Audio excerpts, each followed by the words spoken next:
Bonjour à tous. Qui n'a pas déjà eu un petit creux dans la journée, surtout quand le déjeuner a été rapide?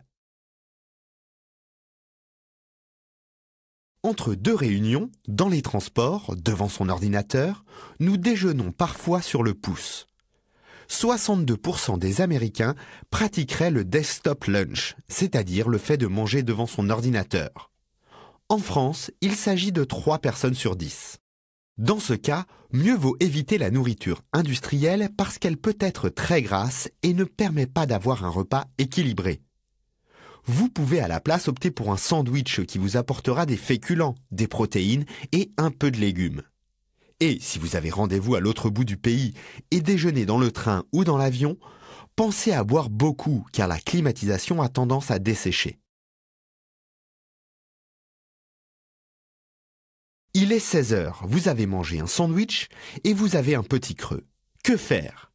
Dans ce genre de situation, prévoyez des encas préparés à l'avance. En effet, avoir faim entre les repas peut avoir des conséquences sur votre travail, baisse de l'attention, de la concentration et augmentation du stress. Pour une collation équilibrée et consistante, celle-ci doit être composée de bonnes graisses qui calmeront la sensation de faim jusqu'au repas. Vous pouvez consommer des fruits frais ou des fruits secs et des oléagineux. Le plus important, c'est d'éviter au maximum les préparations très sucrées, comme les confitures ou les pâtes à tartiner, afin de ne pas retomber dans le cycle hypoglycémie-hyperglycémie.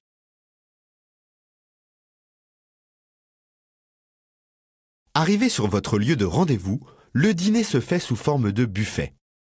Les aliments proposés peuvent s'avérer très variés, ce qui peut rendre la digestion compliquée. Pour éviter de tomber dans la profusion, prenez votre temps en mangeant. Consommez principalement des crudités, puis un plat chaud composé d'une seule viande, de légumes et, si vous le souhaitez, de féculents. Pour finir, ne cédez pas aux 10 desserts proposés.